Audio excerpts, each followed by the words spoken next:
Le surpoids, la sédentarité, le stress, la peur, le manque de sommeil, le manque de lien social, la dépression, la pollution, le manque de soleil. Tout ceci affaiblit notre système immunitaire et nous rend vulnérables au coronavirus. Alors, mangeons sainement, recherchons les situations joyeuses et agréables, passons des moments conviviaux en famille ou entre amis, ayons des activités sociales et culturelles, travaillons ensemble, dormons suffisamment, éteignons nos écrans, sortons de chez nous, allons respirer l'air pur des montagnes, des plages, des parcs, des forêts, profitons des bienfaits du soleil, pratiquons la relaxation, faisons du sport, occupons-nous de nos aînés tout en les protégeant. Le seul vaccin disponible, c'est notre immunité naturelle. Cultivons-la, préservons-la. Alors, parce qu'il faut le dire, qu'on se le tienne pour dit, parce que bien sûr, faut protéger de ceux qui ne comprennent pas ou des imbéciles qui veulent attaquer, bref, ou de ceux qui ne sont tout simplement pas d'accord, et c'est tout à votre honneur, que les propos tenus dans cette émission ne reflètent pas l'opinion de la télévision communautaire TVCGR ainsi que ses employés et son conseil d'administration. Est-ce que c'est clair? Bon, alors attachez vos ceintures, c'est parti!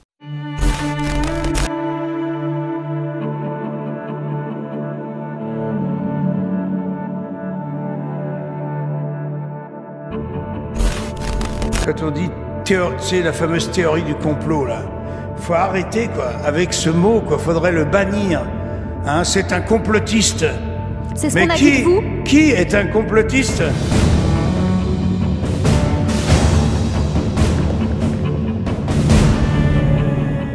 Schopenhauer, écoute bien, disait la vérité passe par 3 étapes. Allez d'abord railler, contredite, moquer, théorie du complot. La deuxième, elle est carrément attaquer, jusqu'à la mort, s'il le faut. Et la troisième étape, c'est qu'elle est finalement admise comme ayant été toujours une évidence. Voilà le chemin de la vérité.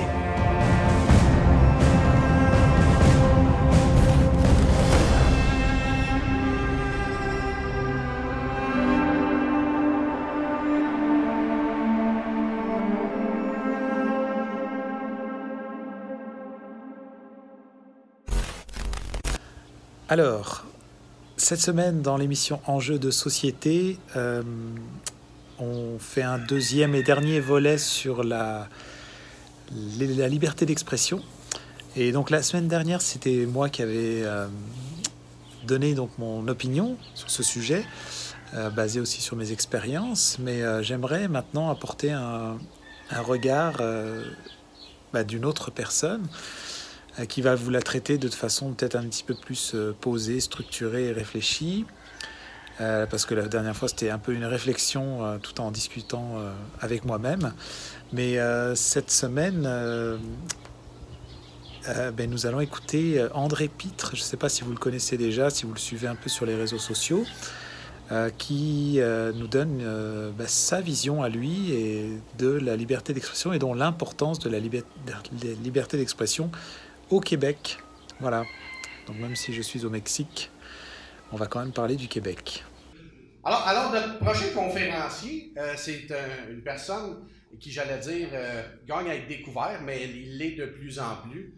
Alors on peut l'appeler Stupid, André, mais plutôt appelons-le donc en avant pour qu'il puisse venir nous dire l'importance de la liberté d'expression. André Pitre, mesdames, messieurs.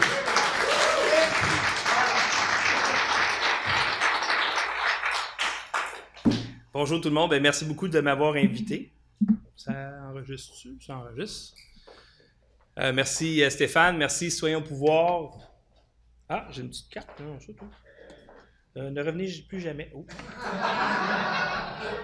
Donc oui, mon sujet préféré, c'est la liberté d'expression. C'est un sujet qui m'interpelle depuis que j'ai 17-18 ans à peu près. Ça a commencé, je dirais, ceux qui se rappellent le roman de Salman Rushdie, un roman que j'avais absolument pas l'intention de lire parce que je lisais pas grand-chose dans ce temps-là. Mais je trouvais ça inconcevable que dans un pays libre, parce que c'est ça qu'on nous vend, hein, que dans un pays libre, on empêche des citoyens de lire une œuvre littéraire. parce que d'autres personnes ne veulent pas. Et quelles autres personnes ne veulent pas? C'était l'Ayatollah Khomeini.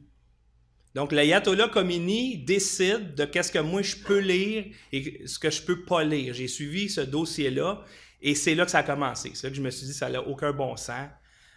Que n'importe qui me dise à moi qu'est-ce que j'ai le droit de dire, qu'est-ce que j'ai le droit de lire, parce que l'autre personne n'est pas plus intelligente que moi, puis elle n'a pas des droits sur moi. Je suis assez grand pour décider qu'est-ce que je veux lire, regarder, peu importe.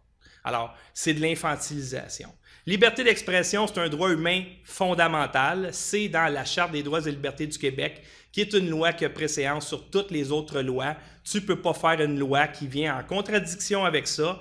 Et le 3e article dit « Toute personne est titulaire des libertés fondamentales, telles que la liberté de conscience, c'est la liberté de penser, la liberté de religion ou de ne pas en avoir, la liberté d'opinion, la liberté d'expression, donc mon opinion, puis de le dire, j'ai le droit de le dire, la liberté de réunion pacifique et la liberté d'association. » Alors, si on regarde les droits fondamentaux qu'on a ici, il y en a une couple dans les 2 dernières années qu'on m'a violé à répétition. OK? Alors, la liberté d'expression, c'est le concept derrière la démocratie. C'est le concept derrière le peuple qui dirige. C'est le concept derrière le gouvernement a peur des citoyens et non pas les citoyens ont peur du gouvernement. Présentement, on a peur du gouvernement. On a peur. Revenu Québec t'appelle, tu chies dans tes culottes. C'est pas compliqué, là.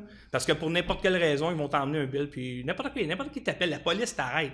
Tu chies dans tes culottes, ils peuvent faire qu'est-ce qu'ils veulent. Alors, la liberté d'expression, c'est ce qui nous distingue de république de bananes. On a une démocratie basée sur la liberté d'expression. On est une société où règne la paix, le respect, etc. Et puis, plus on diminue, moins on a de liberté d'expression, plus augmente la violence, puis le viol des droits fondamentaux des citoyens, surtout les plus vulnérables. Par exemple, les communautés LGBT, j'aimerais mieux dire gay, là, parce qu'il y a trop de lettres, là. Mais tu sais, mettons, gay, lesbienne dans le temps, là, ça, on parlait d'eux autres. Moins il y a de liberté d'expression dans un pays, plus ce groupe-là en particulier va être opprimé. Et pas juste ça, les minorités aussi vont être opprimées, les vieillards, il y a beaucoup d'eugénisme. Plus on diminue la liberté d'expression. Donc, liberté d'expression égale société juste, équitable, prospère, etc. Les médias essaient de nous faire croire exactement le contraire. Les problèmes sociaux, c'est parce qu'il y a des gens qui sont méchants et qui disent des mauvaises choses. Il faut éliminer ces gens-là. Donc, il faut restreindre la liberté d'expression pour avoir une meilleure société. Alors, je vais essayer de vous montrer... Oups! Ah, OK.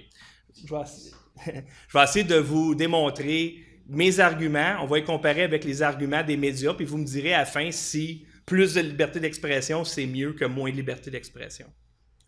Donc, la liberté d'expression inclut le discours offensant, le discours haineux et le blasphème. Justin Trudeau, il n'est pas d'accord avec ça. Mais je m'en sac, la liberté d'expression, ça inclut ça pareil. Si tu l'interdis, tu es un tyran. Tu es un étron qui veut une société plus violente, une société moins juste où les minorités éventuellement vont être moins bien traitées. Pensez pas là qu'ils commencent à triper ces LGBT comme ça parce qu'ils veulent une société plus juste. Ils instrumentalisent pour rentrer une tyrannie, puis qu'une fois que la tyrannie va être en place, bonne chance vous autres, ce groupe-là. Alors, en 2015, le Canada, ça c'est le classement de Reporters sans frontières sur la liberté de presse. Le Canada, sur 180 pays notés, était en 8e place, un score de 10,99, pas important le score, mais en 8e place. Donc, on était au top du classement, pas mal au top du classement au niveau de la liberté d'expression. Donc, on était un des exemples à suivre sur la planète selon Reporters sans frontières. Là, il faut faire une distinction entre la liberté de presse et la liberté d'expression, sauf qu'un va avec l'autre pas mal. OK? Bon, alors, là, on regarde les statistiques. Ça, c'est le nombre de crimes motivés par la haine d'une religion et déclarés par la police en 2013. J'ai entouré les crimes contre la communauté musulmane. Pourquoi? Parce que c'est cette communauté-là qui a été instrumentalisée. Quand on dit c'est une communauté qui crie plus que les autres, ce n'est pas nécessairement vrai. C'est juste qu'on met la lumière plus sur eux autres que sur les autres. On a l'impression qu'ils crient plus. C'est pas nécessairement vrai. C'est pas nécessairement faux, mais comme je vous dis, si tu mets toujours dans le journal la madame en burkini, puis ceux qui chialent, puis je sais pas moi, Hamza Chaoui, puis Charkaoui, puis toute cette gang-là, constamment à télé, par radio, tu as l'impression que c'est une communauté qui revendique beaucoup, mais pour en connaître beaucoup, la vaste majorité en ont rien à foutre. Mais on a utilisé les musulmans. Alors, en 2013, il y avait entre 50 et 100, mettons peut-être 60-65 crimes motivés par la haine des musulmans au Canada, un pays de 36 millions d'habitants. Mais ça, c'était très urgent pour les gouvernements d'agir parce que là, c'est hors de contrôle. Alors, qu'est-ce qu'on fait pour réduire la haine? Bien là, vous allez me dire, je sais pas, plus de liberté d'expression, ça marche 100% du temps. Mais non, on va réduire la liberté d'expression pour diminuer les crimes haineux. Fait que là, je me dis, oh boy, je pense pas qu'ils savent dans quelle direction ils s'en vont. Projet de loi 59, la loi édictant la loi concernant la prévention et la lutte contre les discours haineux et les discours incitant à la violence et apportant diverses modifications législatives pour renforcer la protection des personnes. Dans le fond, ce qu'ils voulaient, c'est réduire la liberté d'expression. Quand un gouvernement prépare un mauvais coup, c'est une bonne idée de réduire les droits des citoyens pour pas qu'ils puissent se battre. D'éliminer les référendums d'initiative populaire, puis certaines motions du gouvernement.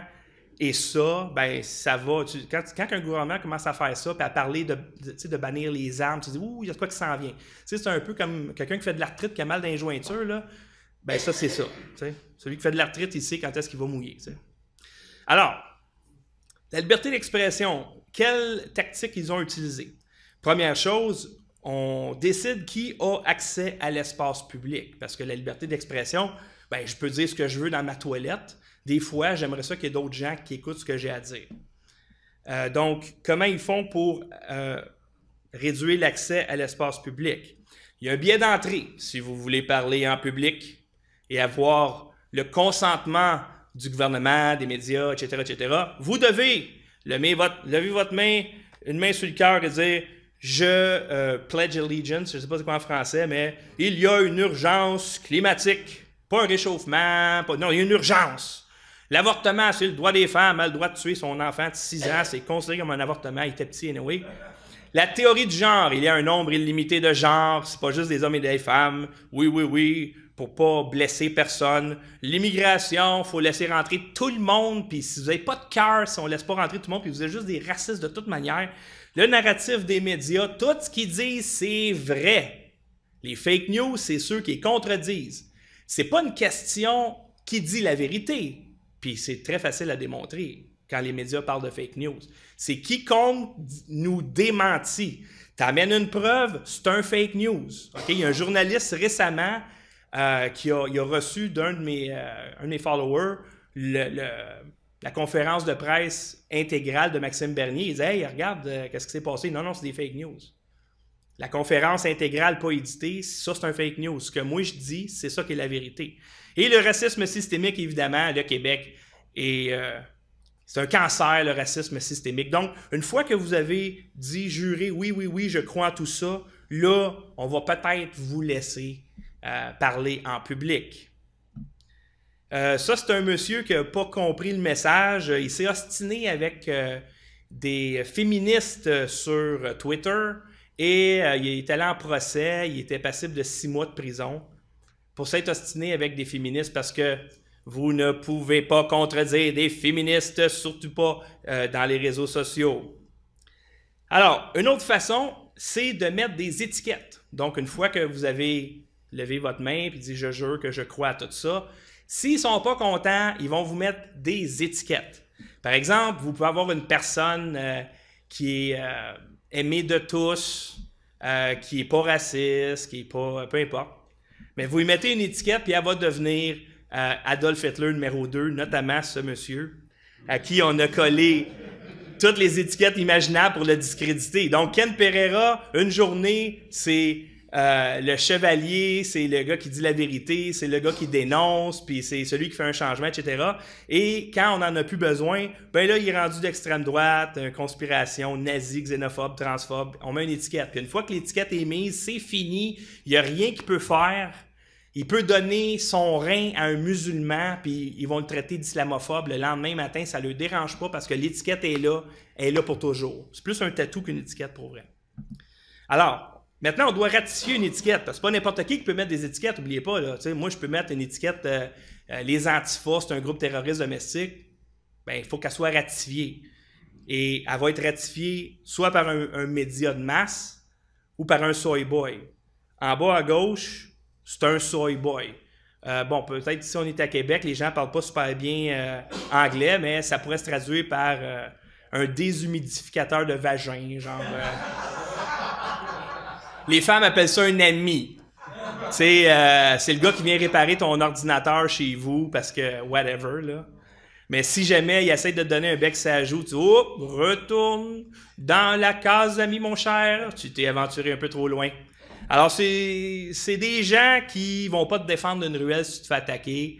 Il y a d'autres personnes qui vont dire bah, une traduction, un prof de cégep. Tu sais, il y a plein d'affaires qu'on peut traduire soy boy avec, là, tu sais. Alors, le soy boy, lui, il a peut-être un blog et il va dire, entre répète, c'est l'extrême droite. Ah! Un média de masse prend son blog.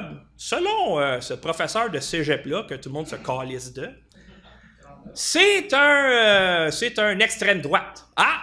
Là, ils l'ont dit, là, c'est ratifié. Et ensuite, ça s'en va dans le monde qui crie, eux autres, ils ont le droit de me crisser une volée. Parce que ça a été ratifié, l'étiquette. C'est officiel, il est d'extrême droite. Et le soy boy, et je l'ai déjà vu, va dire, selon Radio-Canada, André Pitt est d'extrême droite. Ben oui, est-ce des troncs, ils ont côté toué. Vous comprenez? Mais c'est pas grave, il est ratifié. Contre des menteries tout le temps, ça va se répéter, puis à un moment donné, les gens vont oublier d'où c'est parti. Lui, il compte là-dessus. Alors ça, ici, c'est comment on ratifie une étiquette. Les sources, c'est plus grave, les sources. On voit ici un fake news. Donc, Trump aurait demandé à Michael Cohen de mentir au Congrès. C'est pas vrai. Même, comment il s'appelle? Bob Mueller. Bob Mueller, il a dit, c'est pas vrai. Il est sorti. Le gars, il déteste Trump là, pour s'en confesser, là, mais il a dit, non, regarde, c'est pas vrai cette affaire-là. Mais c'est pas grave. La presse a pris BuzzFeed. BuzzFeed, là, ça, c'est le genre de site, genre, voici les tartes préférées de vos artistes. Tu sais, quel politicien a une tétine dans le dos? N'importe quoi, tu sais, c'est n'importe quoi. Mais c'est pas grave, la presse est subventionnée avec votre argent, c'est rendu un OSBL maintenant. Eux autres, c'est pas grave les sources, parce que on est une machine à ratifier des étiquettes. Puis là, on dit que Trump, il est raciste, il est sexiste, etc. Voilà l'étiquette, puis si vous pensez autrement, là, ensuite, ils vont dire, par exemple, « Oh, André Pitt, c'est un fanboy de Trump. Ah, discrédité, parce que l'étiquette. » Tu comprends? L'étiquette sert à enlever la personne de l'espace public. Il n'a pas le droit de parler, ou s'il parle, il est discrédité complètement. Ici, Ken Pereira est devenu un adepte de complot et de fake news. Qu'est-ce que ça veut dire, ça? J'étais un adepte de complot. Qu'est-ce que ça veut dire? Un adepte de complot. Est-ce quelqu'un qui peut me dire c'est quoi ça veut dire? Je ne sais pas, moi. Un adepte de complot. Quoi, il fait des complots? Il écoute une émission sur les complots à Z Télé. C'est quoi qu'il fait? Et de fake news. Lui, il aime ça, lire des fausses nouvelles. Genre le journal de Montréal, la Pravda. On ne le sait pas, mais c'est pas grave, parce que dans la tête des gens, discrédité. Une étiquette, c'est illogique. C'est un move illogique, mais qui a une émotion qui est liée avec. Et c'est ça qu'ils veulent, l'émotion.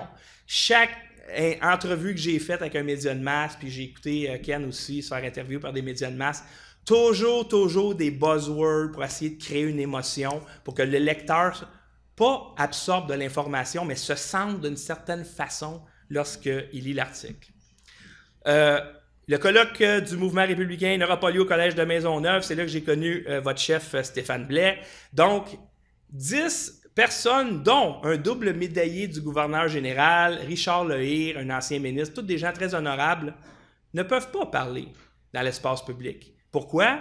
parce qu'ils n'ont pas levé leurs mains pour dire « je jure que, je pense que, etc., etc. » Ce que je vous ai dit tantôt. On ne peut pas. Qui nous a défendus? C'était Coderre qui était maire. Est-ce que Coderre, il a dit « Hey, là, le Ticoun, la Maisonneuve, là, il y a des gens honorables ici, je les connais en plus, c'est des politiciens, je les connais, c'est des gens honorables qui veulent aller parler dans ton école, ils ont payé, etc. Puis là, tu vas laisser une gang de bombes. » Non, personne ne se lève parce que l'élite, les politiciens sont contre la liberté d'expression. Point à la ligne. Alors, là, on est dans la merde parce qu'on réduit la liberté d'expression. Mais regardez ce qui arrive. 2016 et 2017, les crimes haineux déclarés par la police, par les musulmans, on est parti de 65, on est rendu à 350. Ça n'a pas marché, mesdames et messieurs. Alors, qu'est-ce qu'on fait? On restreint davantage la liberté d'expression parce que ça a tellement bien marché la première fois. Ils ont rejoint les Juifs. Imaginez, les Juifs, il y a genre 2-3 fois plus de crimes haineux contre eux. Ils les ont rejoints. Alors là, ils disent, ah ben shit, faut réduire davantage la liberté d'expression. Ah fuck, attends-toi dans une mosquée de Québec, shit, ça doit être parce qu'il y a trop de liberté d'expression. Et la motion M103, ça c'est incroyable, c'est littéralement introduire de la charia dans la loi canadienne. Le M103, ça dit, grosso modo, c'est une loi qui t'empêche de blasphémer contre l'islam. Qu'est-ce que fait l'opposition? L'opposition conservatrice. Ils ont dit, hey, parce qu'on est une opposition, nous autres. Faudrait inclure dans ton bill les autres religions aussi. Ah, OK. On va le rendre pire encore. Et le gouvernement Trudeau a dit, non, ce n'est que les musulmans que nous devons protéger. Ça, c'est un monsieur ici qui a goûté à cause de M103, donc... puis en passant, quand je parle des gens, ça ne veut pas dire que je tripe dessus puis je pense comme eux autres, OK?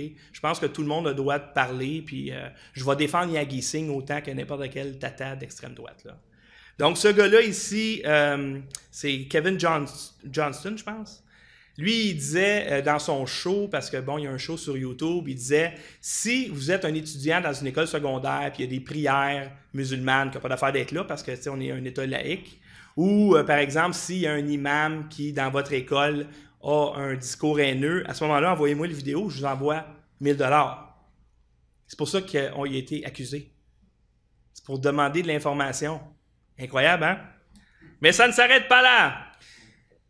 Là, ça prend une consultation sur la discrimination systémique. Et, encore une fois, c'est pour restreindre la liberté d'expression, parce qu'eux autres pensent que le discours haineux, c'est ça qui crée la violence. Non. Le discours haineux, c'est ça qui diminue la violence. Parce que le ticoun, dans son salon, qui crie sur Facebook, peu importe, ben, il crie. Tu sais, c'est un chien qui jappe. Quand t'empêches le chien de japper, c'est là qu'il attaque. On a vu ici encore de la violence. Patrick, tu te rappelles de ce jour-là? Alors, ce monsieur-là, qu'est-ce qu'il a fait? Qu'est-ce qu'il a fait pour mériter la gueule qu'il a là? C'est une tentative de meurtre. Il s'est fait attaquer par à peu près 10 ou 15 antifas. OK? Aucune accusation n'a été portée contre les gens. Pourquoi? Parce qu'on les laisse manifester avec des masques. Pas supposé de faire ça, mais c'est pas grave. Il y avait un drapeau des Patriotes. Mais dans les médias, vos soy boys, ils vous disent que quelqu'un qui a un drapeau des Patriotes, quelqu'un qui a un drapeau du Québec, c'est l'extrême droite. Et l'extrême droite, ça a été ratifié par les médias. On a le droit de taper dessus. Il y avait même un policier en auto qui J'ai pas beaucoup de temps, monsieur. Bon, maintenant, on est dans la marde un peu. Le Canada est rendu en 2019 en 18e place du classement. Le score 15,69. Pourquoi c'est important, 15,69? C'est que 15,69 en 2015, tu étais en 23e position. Donc, la 18e place veut dire quoi avec ce score-là? Ça veut dire que c'est généralisé dans tous les pays, la restriction de la liberté d'expression. En tout cas, surtout les pays qui sont liés à l'ONU, ce qui est à peu près tous les pays. Parce que l'ONU dit aux gens, hey, il ne faut pas qu'il y ait de discours haineux. En fait, qu'est-ce qu'ils veulent dire? C'est faites fermer la gueule à vos citoyens. Parce que c'est quoi un discours haineux, dans le fond? On ne sait pas. La liberté d'expression s'arrête là où il y a une diffamation. Ça, c'est facile à voir. La diffamation, c'est écrit, c'est clair et net. Ou un appel à la violence. C'est clair et net. Au Rwanda, c'était clair et net l'appel à la violence que les gars de la radio disaient, OK, allez chez telle famille les chopper. Bon, OK, c'est un appel à la violence. Mais le discours haineux, c'est quoi le discours haineux? On ne sait pas. Jaillit les mecs croquettes, c'est un discours haineux? Je ne sais pas. Et ils jouent là-dessus, d'ailleurs. Alors, la haine et l'intolérance en hausse au Canada, ben voyons donc! Pourtant, on a restreint la liberté d'expression. Comment ça se fait que la haine et l'intolérance est encore en hausse? On a fait ça exactement pour le contraire. Puis là, ça n'arrête pas d'augmenter, on ne sait plus quoi faire. Aux États-Unis, maintenant, d'éminents conservateurs victimes d'un shadow ban sur Twitter. Ah, ben là, ce qu'on va faire, c'est qu'on va les laisser parler, mais on ne va pas les publier. Vous savez, les gens ils parlent sur Twitter, puis ils disent « Ouais, non, comment ça que j'ai pas de like? Comment ça j'ai pas de... » Même affaire sur YouTube, même affaire sur Facebook. Donc, c'est une façon de restreindre l'accès à l'espace public. C'est de ne pas y dire aux gars ou à la fille qui sont bannis. Comme ça, il ne peut pas crier. Il n'y a aucune preuve. Ici, ce monsieur, il n'a pas pu faire son spectacle d'humour parce qu'il ne s'est pas lavé les cheveux depuis 10 ans.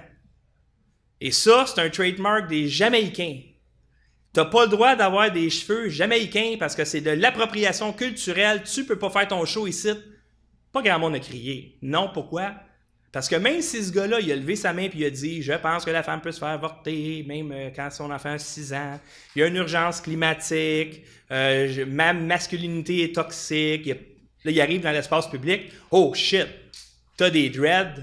Bye-bye! » Mathieu Bocoté censuré. Écoutez, là, on s'entend dessus, c'est pas une personnalité controversée, là, ce gars-là. Là. Mais la gauche l'aime pas. Fait que il va se faire passer pour une extrême droite ou un ultranationaliste dans les médias. Et c'est tout ce que ça prend pour empêcher que ce gars-là ait accès à l'espace public. Ça ici, c'est intéressant. Facebook, ça c'est arrivé au mois de mars, interdit les discours nationalistes blancs et séparatistes blancs. Toutes les autres couleurs, pas de problème. Blanc, non. Alors, c'est quoi un suprémaciste blanc? Ils disent, eux autres, les suprémacistes blancs pensent que les blancs sont supérieurs aux autres. Alors, si un noir pense que les noirs sont supérieurs aux autres, ou un asiatique pense que les asiatiques sont supérieurs aux autres, c'est correct, mais pas les blancs. Les séparatistes blancs pensent que les blancs devraient vivre dans un État qui leur serait exclusivement réservé, comme, mettons, le Japon. C'est un ethno-state. Le Japon, c'est un ethno-state. Mais il n'y a pas de problème. Les autres ne se feront pas couper le Facebook parce que c'est pas blanc, c'est asiatique. Ce qui se passe, par exemple, en Afrique du Sud, c'est une espèce de nettoyage ethnique. Là, les gens vont dire « Ouais, mais les Blancs, ils ont fait chier, etc. etc. » Ah! Ça, c'est correct. Il n'y a personne qui va en parler parce que tant que c'est des Blancs qui se font massacrer, il n'y a aucun problème. Les nationalistes blancs défendent au sein d'un État les intérêts des Blancs qui, selon eux, doivent dominer les autres. Encore une fois, change blanc pour une autre couleur, puis ça passe sans aucun problème. Maintenant, il y a des gens dangereux qui ont été bannis, qui répondent absolument pas aux critères que je viens de vous nommer. Il n'y a pas de suprémaciste blanc là-dedans. En fait, il y a un suprémaciste noir, M. Farrakhan, mais il n'y a pas de suprémaciste blanc. Le gars à gauche que vous voyez, c'est Milo Yiannopoulos, un homosexuel juif marié à un noir, étiqueté suprémaciste blanc. Mais c'est pas grave si c'est pas logique. T'as l'étiquette, that's it. C'est pas plus grave que ça. Maintenant, les politiques arbitraires. Ben, on compte là-dessus, hein? Dans le sens qu'une politique arbitraire, ça mène à quoi? Ça mène à l'autocensure. Parce qu'à un moment donné, quand t'es plus sûr et où la ligne, ben, tu te restreins toi-même. Comprenez? Comme par exemple de dire la Fédération des femmes du Québec, c'est un transgenre qui est présidente, je m'auto-censure. C'est pas ça que je veux dire. C'est pas ça la vérité. Mais je peux pas le dire. Fait que je m'auto-censure parce que je veux pas être dans la merde. Je devrais avoir le droit de livrer le fond de ma pensée, peut-être, mais je vais pas prendre de chance. Parce que cette vidéo-là va être sur YouTube, puis je veux pas avoir une strike. Fait que je vais m'auto-censurer et dire, ben oui, c'est correct. C'est correct qu'une transgenre soit présidente de la Fédération des femmes du Québec. Alors ça, c'est un exemple de discours haineux 1999. Retourne chez toi, sale nègre. Ça, c'était un discours haineux en 1999. Et en 2019, le discours haineux, c'est « Bonjour, monsieur ». Puis c'est drôle, mais c'est vrai. C'est vrai. Parce que si ils appellent ça misgender, si tu appelles quelqu'un du mauvais genre, c'est un discours haineux. OK? La loi 59, ça fait... Non, la loi 59, c'est un projet de loi qui n'a pas vu le jour. mais il se rasseye tout le temps avec d'autres lois pour restreindre la liberté d'expression. Alors, l'abus de position dominante, qui est en affaire ici? Ben, toi, tu dois connaître ça. L'abus de position dominante, c'est lorsqu'une entreprise, exemple, a un super gros pouvoir d'achat, ben, elle ne peut pas en abuser pour faire mourir l'industrie. Généralement, quand ça arrive, ils vont splitter les compagnies. Moi, je pense que les médias de masse, présentement, avec les milliards qu'ils reçoivent en subventions, abusent de leur position dominante en mettant des étiquettes sur tout le monde, en mentant, et ils font une job de marde et les gouvernements pitchent de plus en plus d'argent. Ici, Justin Trudeau promet une charte numérique pour lutter contre la haine sur Internet. Donc, tout ce que je vous ai dit, c'est pas assez. C'est pas assez. Bannir les gens pour aucune raison, des gens qui sont à risque de se faire crisser des volets quand ils marchent dans la rue, c'est pas assez. Il faut restreindre encore plus la liberté d'expression. Et évidemment, vous avez à peu près les deux pires estis de losers sur la planète. Vous voyez peut-être moins vous autres, là, mais Trudeau et Macron, tu sais, quand tu parles de couilles molles, tu as pas mal le premier prix puis le deuxième prix. Maintenant, pourquoi c'est important la liberté d'expression? Bien, c'est parce que il y a un balancier entre la gauche et la droite. Tu sais, quand un gouvernement va un petit peu trop à gauche, on va élire un gouvernement qui va un petit peu plus à droite. Et le concept gauche-droite est ceci. La gauche pense que ce qui est important, c'est l'égalité des résultats. Et la droite pense que ce qui est important, c'est l'égalité des chances. Donc, l'extrême gauche, c'est tout le monde pareil, fait que c'est Cuba, mettons, Venezuela. Puis l'extrême droite, ça serait comme les États-Unis empire. Tu sais, exemple, tu n'as pas droit à l'hôpital, le pompier ne vient pas chez vous si tu ne payes pas, la police ne vient pas chez vous. Tu sais, genre tout le monde, chacun pour soi, aucun règlement, aucun filet social. Ou peut-être, je ne sais pas moi, l'Arabie Saoudite, peut-être ce serait une certaine forme d'extrême droite parce que c'est une théocratie d'extrême droite. Fait que tu ne veux pas avoir l'Arabie Saoudite à droite, puis tu ne veux pas avoir le Venezuela à gauche, parce que dans les deux cas, ce sont des tyrannies. C'est une tyrannie qui ne goûte pas la même affaire. C'est un Kool-Aid à l'orange versus un Kool-Aid au citron, mettons. Alors, Jordan Peterson, ceux qui le connaissent, c'est un professeur de psychologie à l'Université de Toronto. Ceux qui disent M103, non, il n'y aura pas de conséquences, c'est juste une motion pour dire qu'on les aime. Regardez le titre, « Shut him down ». Faites-y fermer la gueule. Parce que la liberté d'expression, d'une part, c'est de pouvoir dire ce que je veux. Mais la loi C-16, c'est pas qu'ils m'interdisent de dire ce que je veux, quoique c'est ça aussi. Ils m'obligent à utiliser des mots que je veux pas utiliser. Ils m'obligent. Vous êtes obligé de dire ça. Fait que si je peux pas dire les mots que je veux dire, puis je suis obligé d'utiliser d'autres mots, qu'est-ce qu'ils font? Ils m'obligent à penser d'une manière. J'avais vu une vidéo à un moment donné qui disait que, par exemple, ceux qui critiquaient le capitalisme des années 60, 50, c'était un rapport d'oppresseurs oppressés. Et là, ils ont changé le mot, puis tout le monde acceptait ça, et ils ont changé le mot oppressé pour démuni. Fait que ça partait de le gars, il est oppressé à le gars, il n'est pas chanceux. Donc, ils ont changé comment les gens pensaient en changeant les mots. Et c'est exactement ce que vos marxistes culturels, postmodernistes essayent de faire, c'est de changer les mots que vous allez prononcer pour changer comment vous pensez. Ici, ça c'était incroyable, ça fait pas longtemps que c'est arrivé, au mois de mars de cette année. Donc, imaginez, un enfant de 14 ans, une petite fille qui pense qu'il est un petit gars, veut suivre une thérapie d'hormones, veut se faire opérer pour devenir un gars, on peut pas dire un homme, là, 14 ans, et le père veut pas, l'enfant emmène son père en cours et gagne. C'est-à-dire que l'enfant ne peut pas avoir un permis de conduire, ne peut pas voter, ne peut pas acheter des cigarettes, ne peut pas acheter d'alcool, peut prendre de la testostérone, qui, en passant, est irréversible. Une femme qui prend de la testostérone, tout ce qui arrive après, tu ne reviens pas en arrière. Il n'y a rien. Imaginez, là, c'est qui le parent de cet enfant-là? C'est l'État. L'État veut prendre vos enfants. Aussi simple que ça, veut que vos enfants dépendent de l'État. Alors, vous savez, ceux qui sont parents, comment que vous êtes méprisés. Exemple, là c'est comme avortez-vous, c'est quoi? Justement, la transgenre de la FFQ qui dit « On devrait considérer vasectomiser les petits gars à 18 ans. » On est là-dedans, là. OK. C'est ça. Non, ça, c'était en Colombie-Britannique.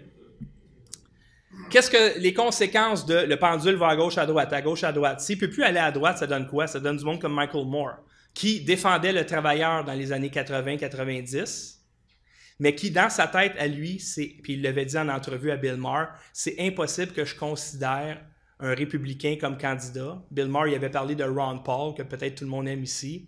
Peut pas. Ouais, mais pourtant, Ron Paul, il est en ligne avec toi. Tout ce que tu revendiques, pas mal. Et Donald Trump, je veux dire, le programme de Donald Trump, ça aurait été le rêve de Michael Moore il y a 20 ans. Je veux dire, tous ses films étaient basés sur une philosophie de Donald Trump. Mais il n'est pas capable.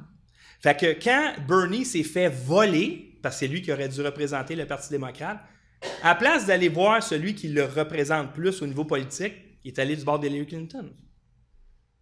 Madame Alexandria Ocasio-Cortez, ça c'est une barmaid de 29 ans qui est une des démocrates aux États-Unis les plus médiatisées. Elle a pondu un Green New Deal. Alors, il faut mettre des lois environnementales beaucoup plus sévères parce qu'il nous reste 12 ans à vivre. Prédiction, je vais être ici dans 12 ans avec vous autres. On va juste être à 3000. Son deal a été évalué par une firme d'experts. Ça va coûter 75 trillions de dollars. US. 75, il n'y a pas 75 trillions d'argent sur la planète. OK? Mais l'avion, ça pollue. Fait qu'on va faire un train entre la Californie et Hawaï. Ça pollue moins. Mais c'est une barmaid de 29 ans. J'ai rien contre les barmaids. Elle doit faire des crises de bons drinks. Mais côté politique, à un moment donné, ça te prend une calculatrice qui a plus que 8 numéros. T'sais. Il y en a qui se vendent un peu meilleurs que ça. Ici, au Connecticut, une compétition sportive, une course, première position, deuxième position des transgenres. La fille, elle, qui a vu ça, il y avait plusieurs filles, elle a pensé avoir un scholarship pour aller étudier à l'université. Elle ne peut plus. Parce qu'elle le sait. Elle, je me suis entraîné toute ma vie. Les sacrifices, ceux qui sont des athlètes le savent. Tu ne vas pas jouer avec tes amis, tu ne prends pas de l'alcool, tu étudies, tu cours, tu manges. C'est de l'esclavage pour gagner des médailles, littéralement. Là, tu t'infliges des sévices incroyables. Mais elle, oublie ça. Là, tu n'iras pas à l'université. Pourquoi? On ne peut pas faire de la peine. Première et deuxième place. N'oubliez pas, là. OK? Fait que là, moi, j'ai dit en joke, ben écoutez, les athlètes féminines, ben allez vous plaindre à la Fédération des femmes du Québec, ils vont sûrement vous aider.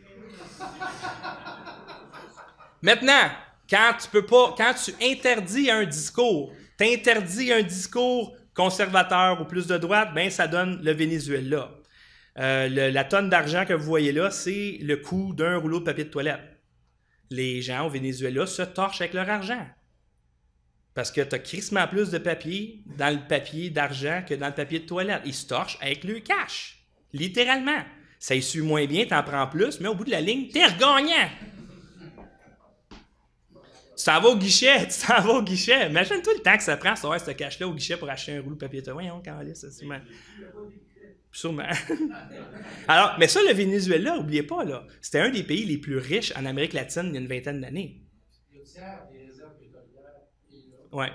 Et sachez quelque chose, ce qui se passe présentement, c'est pas l'économie, comme on dit, c'est le socialisme. C'est qu'ils se préparent un coup de l'État pour renverser. Oui, mais ils ont vendu ça sur le socialisme parce que Hugo Chavez, la première année, ça allait bien. Le socialisme, là, la première année, ça va très bien. Après ça, ça va moins bien. Alors, au Venezuela, tu sais, les LGBT, eux autres, ils trippent sur le communiste, le Venezuela, etc. Bien, ça a l'air que c'est bien difficile d'avoir de la bouffe quand tu es un couple homosexuel et encore pire quand tu es un couple transgenre. Pourquoi? Bien, quand ton pays devient communiste, devient très pauvre, les ressources sont rares, la loi de la jungle, un papa puis une maman qui entend son bébé pleurer parce qu'il a faim, ça va en prendre en esti des homosexuels pour m'empêcher d'aller prendre le pain qu'il y a là puis de le mettre dans la bouche de mon enfant. Ça, ils ne comprendront jamais ça. Les pères et les mères de famille vont prendre le dessus là-dedans parce que personne, aucun parent va accepter d'entendre son enfant pleurer parce qu'il a faim ou il manque de soins ou etc. Il a besoin de médicaments. Tasse-toi de là, mon oncle. Et c'est vrai partout. Mais si vous regardez tous les groupes intersectionnels, féministes, etc., LGBT, pour eux autres, le Venezuela, c'est le Klondike. Ou encore une fois, ils vont dire « Non, c'est un socialisme qui a mal tourné, nous autres, on va le faire mieux. » Ça n'a jamais existé en passant un pays socialiste où ça va bien. Ou encore, on peut aller dans l'autre extrême, l'extrême droite, l'Arabie Saoudite. Ah oui, en passant, Donc, le classement, Reporters sans frontières, 148 sur 180, fait qu'ils sont creux pas mal. Le Venezuela et l'Arabie Saoudite, 172 sur 180. Alors, voici ce que ça donne. Ben, des messieurs comme ça, je sais pas moi, je pense qu'ils travaillent dans un restaurant, ils font les shish kebabs. Là. Alors, 5 hommes ont été, comment vous appelez ça, coupés à la tête, là? Décapités en Arabie Saoudite parce qu'on pensait qu'ils étaient gays. OK? Fait que la perte de liberté d'expression, c'est là que ça amène. OK? Je vous l'ai montré, là. On est en 8e place, il y a tant de crimes haineux. On est en 18e place, il y a tant de crimes haineux. Puis quand on va être en 30e place, tu comprends? Et c'est toujours comme ça. Maintenant, quand le moment sera venu, qui défendra notre nation? Qui va se lever debout pour défendre notre nation? Le soy boy? Pensez-vous vraiment que les justiciers sociaux, les antifas, vont vous défendre d'un envahisseur? S'il y avait vraiment de l'extrême droite, pensez-vous vraiment que c'est eux qui iraient dans la rue? Ils chieraient dans leurs culottes, puis probablement sont tellement pleutres et sous-hommes qu'ils vont être des collaborateurs du régime parce qu'ils veulent être en sécurité. That's it. Les justiciers sociaux se battent contre des ennemis imaginaires parce qu'ils ne seraient pas capables de se battre contre un vrai ennemi. Ils vont s'écraser. Alors, on part, tu sais, Patrick, t'en es un, tu sais, Stéphane, Dominique, Ken Pereira, moi, avec le studio, puis Nomos TV, puis Alexis Cossette-Trudel, puis le Journal Le Peuple, même DMS, ces gens-là vont se lever debout, ils sont courageux, ils se battent envers et contre tous. Si jamais il y a un envahisseur à un moment donné, c'est eux autres qui vont se lever debout. OK? Pas les antifas, pas le lobby transgenre, pas tous vos amis là, qui passent à Radio-Canada là, sur une base régulière, M. Prosper, Mme Awada, puis je respecte ces gens-là. Là. C'est pas eux autres qui vont vous défendre. C'est des pères et des mères de famille, c'est des gens qui ont des valeurs conservatrices et qui tiennent à la liberté d'expression. Merci beaucoup. Yeah.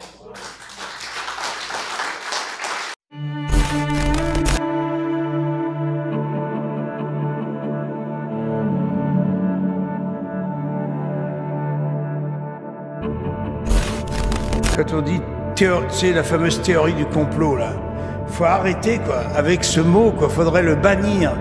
Hein, c'est un complotiste. C'est ce qu'on a dit de vous. Qui est un complotiste?